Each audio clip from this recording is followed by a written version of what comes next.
মাঝে একটু বৃষ্টি হয়েছে, ডিবিসির জল ছাড়তে বারণ করা হয়েছিল, তা সত্ত্বেও ছেড়েছে। সেই জন্য যে আলুগুলো ভিজে গেছে খেতে, তাদের আলুগুলো আমাদের গভর্নমেন্ট অনেকটাই কিনে নিয়েছে এবং আমরা এটা সুফল বাংলায় বিক্রি করে দেবো। তাছাড়াও যেগুলো ক্ষতি হয়েছে সেটা ক্রপ ইন্স্যুরেন্সের দ্বারা কভার হবে। সেখানে আমাদের 321 কোটি টাকা দিতে হবে ক্ষতিপূরণ হিসেবে চাষিদের, যাতে তারা কোনো ডিস্ট্রেস মানে অভাব ফিল না করে, সমস্যায় না পড়ে।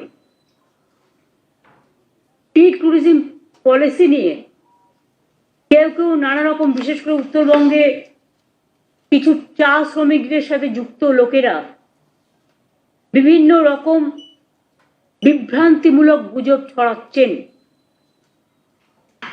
এবং কিছু ভুতুরে রাজনৈতিক দলও এর মধ্যে আছেন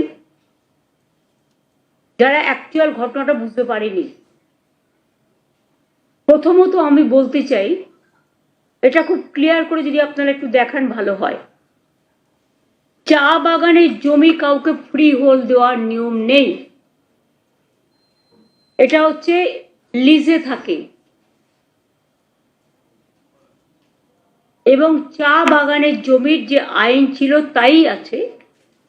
আমরা বলছি চা বাগানে যেখানে চা জন্মায় সেটা কোনো রকম ভাবে ক্ষতি করা যাবে না, কিন্তু যেখানে চাটা জন্মাচ্ছে না অথচ জমিটা পড়ে আছে, এগুলো সবই রাজ্য সরকার লিজ দেয়। P4 insulated water tanks, kitchen and bath fittings, বিশুদ্ধ জল, সুস্থ জীবন, P4 আজীবন।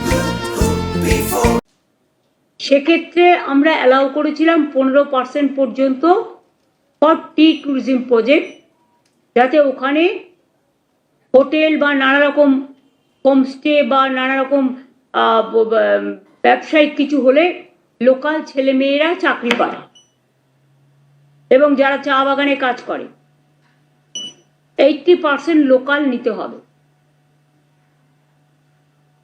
30% যেটা বলা হয়েছিল সেটা হচ্ছে বিজেপি এসে তো আর 5 মিনিট ধরে চা বাগানের কথা বলা যাবে না, সব পয়েন্টই 15 মিনিটের 20 মিনিটের মধ্যে কভার করতে হবে।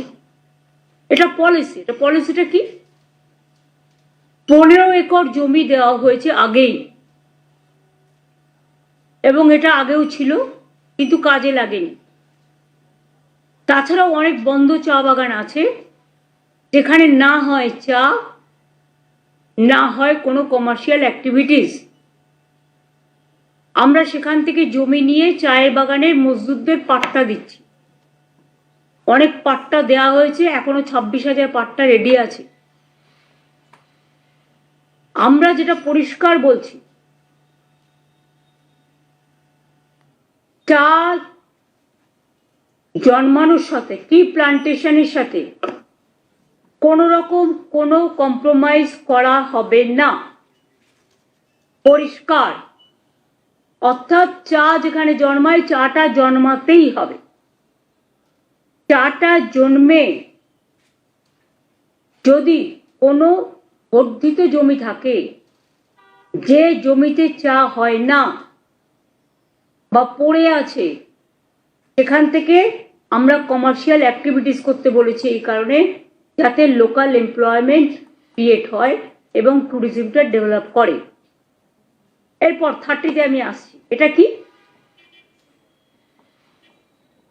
কাউকেই কিন্তু আমরা একবারে 30 একর দিচ্ছি না। আর চা বাগানের একটা সিলিংও আছে। যদি কেউ চা বাগান চালু রেখে 15% যেটা তার কাছে আছে, এখানে চা হয় না, কমার্শিয়ালি ফুলফিল করবে, ভালো করে বিজনেস করবে এবং লোকাল ছেলে মেয়েদের 80% চাকরি দেবে, তারা যদি এটা সাকসেসফুলি দেখাতে পারে, তবেই সেক্ষেত্রে চা জন্মানোটাকে কোনোভাবেই কম্প্রোমাইজ না করে, যদি এক্সট্রা জমি থাকে, যে জমিটায় অন্য কোনো কাজের জন্য ব্যবহার করা হচ্ছে না অথচ পড়ে আছে আমাদের থেকে নিয়ে, সেক্ষেত্রে আমরা টোটাল দেখবো সে প্রভিডেন্ট ফান্ড দিয়েছে কিনা, গ্র্যাচুইটি দিয়েছে কিনা, চা ঠিকমতো হচ্ছে কিনা, এবং চায়ের বাগানে যে 50 একর জমি দেওয়া হয়েছিল, 15 একর, সেটাতে ঠিকমতো কমার্শিয়াল ইউটিলাইজেশন হচ্ছে কিনা। পুরো সাকসেসফুল হলে যদি কেউ চায় 30 একর, যার আছে অনেক জমি, অথচ চা চাষ হচ্ছে না, সেটা কেস টু কেস আমরা একটা এসওপি তৈরি করেছি চিফ সেক্রেটারির আন্ডারে, সেখানে আসবে। আসার পরে আমরা টোটাল দেখব, দেখে যদি আমরা দেখি সবটা ঠিকঠাক আছে এবং সত্যিই তারা এলিজিবল, তাহলে আমরা 80% লোকাল এমপ্লয়মেন্ট যারা চা বাগানে আছেন বা আশেপাশে আছেন তাদের দিতে পারবেন। চা বাগান কিন্তু একবারও কম্প্রোমাইজ করা হবে না, এটা মেনে দেওয়া যেতে পারে, provided if the operation is on, माने चाय बागान ठीक से चालू रखना चाहिए।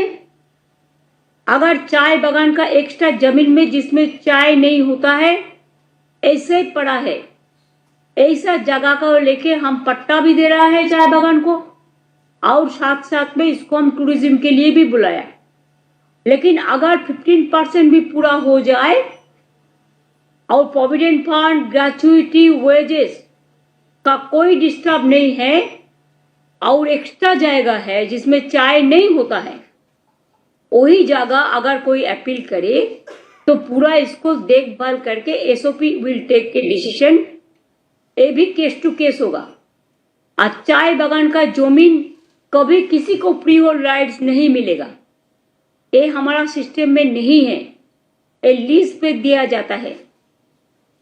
आज चाय बागान का जमीन लेके टी टूरिज्म जैसे हम डेवलप करेंगे, लोकल एम्प्लॉयमेंट भी हम डेवलपमेंट करेंगे, साथ साथ में हमारा इकोलॉजी मेंटेन करना भी हमारा काम है और लोकल एम्प्लॉयमेंट जनरेशन करना भी हमारा काम है। सब ध्यान में रख के हमने यही ठीक किया है कि एक साथ में 30 एकड़ हम किसी को नहीं दे रहा है, 15% दे रहा है, जिसको चाय बागान का चाय चाष नहीं होता है, चाय तैयार नहीं होता है, चाय में चाष नहीं होता है, प्लांटेशन नहीं होता है।